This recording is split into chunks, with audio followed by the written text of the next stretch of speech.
Invitados que ya están aquí, ya dije que estaba Omar Plaini, ya lo saludé a Omar, lo vuelvo a saludar. Omar, ¿cómo vas? ¿Todo bien? Me cruzo por acá, Bien, buenas diré. tardes. Si no me mata el director, ¿viste? Me estoy cruzando de un lado para el otro. Está Omar Plaini, también está Leandro Busato, diputado de Santa Fe. ¿Cómo va? Gracias por venir, ¿eh? A los dos. Bueno, ahí intentamos, Omar, dar un panorama de lo que está pasando en líneas generales con los precios, con la caída, con una economía que no levanta, con un poder adquisitivo que más allá de que algunos gremios están logrando el 40%, lo que se dice es que el nivel de caída del salario va a terminar en 2018 con una caída de un 14% aproximadamente. Va a depender mucho de la cláusula de revisión que utilicen todos los gremios para volver a adecuar y achicar la pérdida del poder de compra del salario. De hecho, si hiciéramos referencia en los primeros convenios que se firmaron allá entre enero y abril, que hablaban, y un poco más también, del 15%, estamos muy lejos de eso. Todos van a abrir la cláusula de revisión como hizo Camioneros o como hicieron otros gremios, Sí. con lo cual estimo que si la inflación, por lo que dicen varios de los analistas económicos, propios al gobierno y extraños al gobierno, va a rondar el 48%, Sí. me parece que en más de un caso, más de una vez, valga la redundancia, se va a abrir la cláusula de revisión. Porque el que quedó en el 15 hoy va a estar muy lejos, evidentemente. Ya los jubilados, por ejemplo, van a perder alrededor del 16 y el 18% si la inflación era del 45 y se está pensando que puede llegar al 48. Con lo cual, nadie va a querer quedarse con la pérdida de poder de compra del salario, más allá que evidentemente va a haber una pérdida como hubo el año anterior también, y como hubo el anterior, porque el gobierno cada vez que dio un parámetro de inflación, nunca eso se cumplió y al contrario, tuvo muy por encima desde el primer año del gobierno hasta este, que es el tercero. Por lo tanto, obliga a todas las organizaciones sindicales a abrir la cláusula de revisión o la cláusula gatillo, la que haya implementado, para discutir esto que el gobierno se ha negado sistemáticamente, pero evidentemente la realidad lo lleva por delante porque no ha acertado absolutamente nada y cayó el consumo de una forma estrepitosa. Sí. Minorista y mayorista. Sí, también el Convengamos que mayorista. en ambos casos ha caído el consumo. ¿Qué opina, Omar, de lo anunciado hoy por el presidente en el sentido de los medicamentos, el PAMI, nuevo convenio, sin intermediarios? Yo me preguntaba al inicio del programa que la cuestión de fondo es saber si un administrador del Estado entiende que el medicamento es un bien social o es un bien de mercado. Yo creo que no le cree la sociedad al presidente. Hay un dicho que dice que el embustero, aunque diga la verdad, no le van a creer porque ha mentido tanto. Han mentido en la campaña, han mentido durante toda su gestión, que es muy difícil creerle las barbaridades que dice el Ejecutivo Nacional. De hecho, le han sacado medicamento a los jubilados, han sacado vacuna a los chicos. Es tremendo eso. Por lo tanto, creer lo que diga el presidente se hace muy difícil. Inclusive aborda temas que no tiene que abordar. O sea, un presidente se entiende que debe ser un estadista de Estado, que entienda, que interprete lo que pasa en la sociedad. ¿Cómo creerle a alguien que prometió cosas como la pobreza cero, o que los trabajadores no iban a pagar ganancias, o que la inflación era la incapacidad de aquellos gobiernos que no sabían gobernar? O sea, lo minimizó la situación de la inflación y aquí tenemos la realidad. Por lo tanto, es muy difícil creerle al presidente y yo sinceramente estoy entre esos ciudadanos que no le creo lo que él expresa, porque la realidad después se da de bruces con todo lo que él dice, intencionada o no, la realidad indica otra cosa y va por otro canal que no es el que el presidente trata de sintonizar.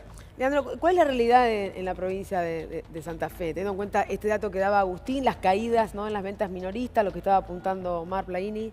Bueno, la provincia de Santa Fe atraviesa una situación dramática, está crujiendo el aparato productivo.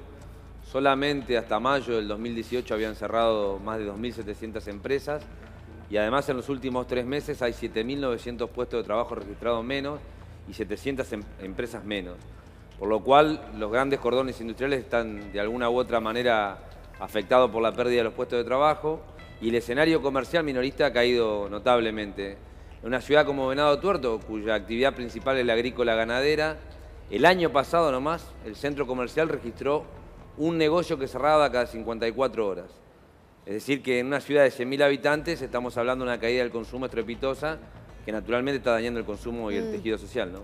Ahora, estábamos contando la semana pasada que la provincia de Santa Fe al menos está intentando transitar otro camino, no sé si lo logrará porque por ahora hay media sanción en diputados, para que los impuestos no recaigan sobre la gente, sino justamente ir a los que lo están pasando bien, por así decirlo, los sectores que más están ganando, los bancos, el campo, las multinacionales. ¿Qué pasa con eso? Nosotros llevamos el mes pasado, en la Cámara de Diputados, la sanción a una pequeña reforma tributaria para subir el impuesto al ingreso bruto a la cerealera, que son 18 empresas multinacionales que exportan desde los puertos de Rosario, al 1% de la facturación, y crear con eso de alguna u otra manera un fondo para compensar la pérdida del subsidio del transporte y aumentar a los impuestos inmobiliarios 300% a las entidades bancarias. ¿Y puede ver la luz en Senado eso o no? Bueno, hay que ver porque obviamente estas son empresas que también tienen el poder de lobby, sí, claro. Y además hay un contexto político adverso en el país. La teoría del presidente es que los que más tienen que pagar menos y que el peso tributario recaiga sobre los sectores asalariados, que son los que están haciendo el esfuerzo desde el 10 de diciembre del 2015, ¿no? Vero, por allí tenés información sobre lo que pasa con el presupuesto provincia de Buenos Aires, digo porque tenemos que hablar de un país que cada gobernador está viendo cómo llega con los números, ¿no? Exactamente, porque ya ingresó por el Senado bonaerense el proyecto de presupuesto de la provincia de Buenos Aires, con un cálculo ya estimado de gastos de 930.000 millones de pesos, ingresos por 889.000 millones de pesos. Esto significa que, bueno, hay 40.000 millones de pesos que la provincia de Buenos Aires deberá cubrir de alguna manera. Recordemos que además se estaba hablando, antes de conocerse los números definitivos, de un endeudamiento de entre 80 y 100.000 millones de pesos. Ahora se sabe con certeza que van a ser 68.500 millones de pesos de toma de deuda con organismos multilaterales. Mientras tanto, se prevé que para obras públicas y para proyectos ya establecidos se tome deuda por 8.500 millones de pesos. Todo esto hay que tener en cuenta el valor del dólar, estimado en este presupuesto de 42 pesos. Pero bueno, sabemos que el cálculo de recursos y gastos está obviamente atado también a la inflación, que a nivel nacional está proyectada en un 23%. Lo más complicado de todo esto es, por un lado, un aumento del impuesto inmobiliario rural y urbano del 38%, se hablaba de un 40%, ahora se definió en un 38%. Va a haber una reducción de ingresos brutos para algunos sectores, el caso del agro, el caso de la construcción, pero la pauta salarial, ese es otro de los temas, está establecido en el presupuesto en un 20%, un aumento salarial del 20% con una inflación estimada a nivel nacional del 23%, por eso recordamos que el debate se inicia con una protesta frente a la legislatura bonaerense. Bueno, Omar, esa es la situación en provincia de Buenos Aires, muy compleja, ¿no? Bueno, ahí ve en el presupuesto dice que estiman que la inflación va a ser del 20. Sí. O sea, van a dar una paritaria del 20 con un estimativo del 23. Sí, ¿verdad? exactamente. Bueno, recuerden a nivel nacional porque se replica en la provincia. El primer año hablaron de una inflación del 25 y fue del 42 casi. El segundo año habían hablado del 15 y fue del 25. Y este año hay que recordarle a los televidentes, cuando ellos envían el presupuesto el año pasado al Congreso de la Nación, hablaban de un 10-12%. Después dijeron del 17%. Y antes de irse, Sturzenegger, el presidente del Banco Central, dijo no tenemos meta inflacionaria. Así es. Cuando a punto de acordar con el Fondo Monetario Internacional. Entonces, ¿por qué creerle a la gobernadora? Si la gobernadora va en sintonía con el presidente. Es un desastre lo que está sucediendo en la provincia de Buenos Aires. Y es más, los docentes llevan 10 meses discutiendo su paritaria nacional con la gobernadora de la provincia de Buenos Aires. Esto es inédito. No sucedió en ningún gobierno de la recuperación de la democracia para acá que lleven 10 meses consecutivos los docentes discutiendo la paritaria, cuando la gobernadora Vidal había dicho el año pasado, cuando terminaron de cerrar la paritaria, que iban a comenzar mismo diciembre del año pasado a discutir la paritaria para que cuando comenzaran las clases tuviera resuelto el tema docente.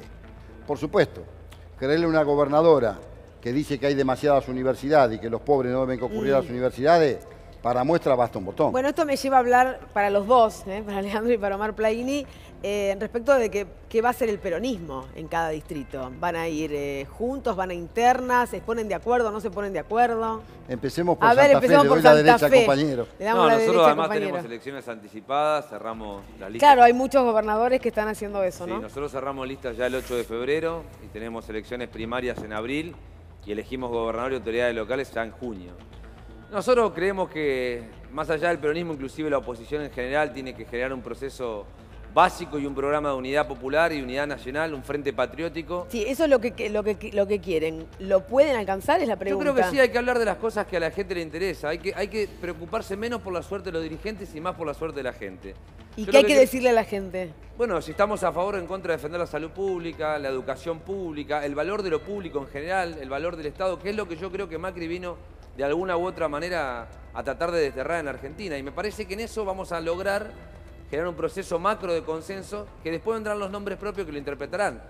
Está claro que hay actores políticos que son trascendentales para el futuro de la oposición y Cristina es uno, pero está claro también que nosotros tenemos que ampliar nuestras fronteras, encontrar un continente en la Argentina que nos permita contener y saber que el próximo año en la Argentina es crucial también para América Latina. Porque fracasado el intento de volver a recuperar el PT, el poder en Brasil, Argentina es el único faro que queda para el resto de América Latina para que la derecha deje de avanzar y volvamos a restablecer procesos de conquistas populares, que son en definitiva los que han llevado a la historia de la CGT, de los trabajadores como Marco Omar, a generar un proceso claramente de un proyecto para todos. Ahora, ustedes no escuchan mucha doctrina Bolsonaro, por ponerle un título a esto, ¿no? Algunas expresiones, una necesidad de ir hacia esos lugares, cuando se habla de los inmigrantes, cuando estamos con la doctrina Chocobar, que por allí, Néstor, lo tengo listo para hablar seguramente de ese tema. Mirá, yo te puedo, seguramente Néstor lo podrá ratificar. En la Argentina hasta el año 2000, te hablo de datos oficiales, al 31 de diciembre del 2017, había 85.000 personas privadas de la libertad. El 95% eran argentinos, o son argentinos.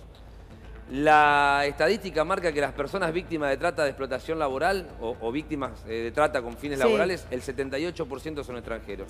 Y cuando se habla de fines de trata de explotación sexual, el 42%.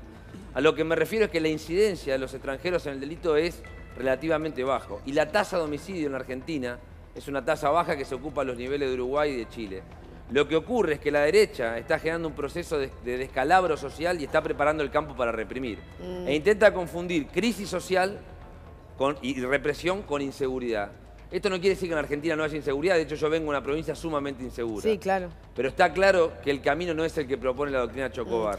El camino es otro. El tema, Omar, me preocupa a veces la instalación de determinados conceptos, donde se dice el problema son los inmigrantes, como pasa en distintos países, ¿no? Pero que la Argentina, que siempre fue un país realmente de fronteras abiertas, de abrir los brazos al extranjero, está con esta cuestión de estigmatizarlos, ¿no? Hay como una xenofobia latente o instalar, ya fue absuelto otro caso parecido al de Chocobar, absuelto, y ha aparecido una pericia, enseguida Néstor nos va a dar los detalles, donde se dice que Chocobar no quiso tirarle al delincuente, sino que tiró al piso, rebotó la bala, bueno, una serie de cuestiones. Sí, bueno, están buscando justificativo. Ahora vos fijate cómo es el tema de la inmigración.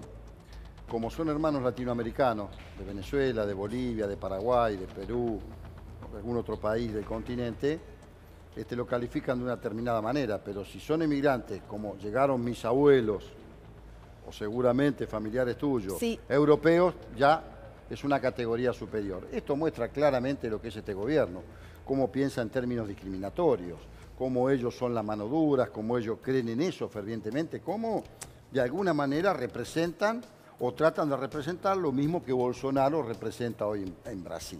Eso por un lado. Por otro lado, lo que vos me decías en cuanto al peronismo, mirá, nosotros estamos convencidos que tenemos que hacer la unidad lo más ancha posible. Aquí no hay que excluir a nadie, no sobra absolutamente nadie, y estoy convencido que tendremos que ir a un gran paso el próximo año para definir las candidaturas sobre la base de un programa, mejorar lo que hicimos, elaborar un nuevo programa, rescatando lo mejor que hicimos los últimos 12 años, dejando de lado aquello que no hicimos bien o que no pudimos hacer y planteándole a la sociedad que hay otro camino, que es posible, que otro país es posible, que el Estado tiene que jugar un rol central en el proceso socioeconómico, que las organizaciones sindicales somos de carácter permanente, como decía Juan Perón, y jugamos un rol protagónico, no solamente a la hora de la derrota, sino también a la hora de conformar representación desde el campo nacional y popular, y coincido con mi compañero que hay que armar un gran frente patriótico para confrontar esta realidad que hoy tenemos, donde ha excluido a millones de argentinos, y esto va a seguir profundizándose. Por eso es importante sostener la calle. Más allá de la represión, es el único lugar que al gobierno le duele, que le molesta, como le molestó Luján, como le molesta que nosotros los pastores nos atiendan, como le molesta cuando el peronismo y el sindicalismo articulan.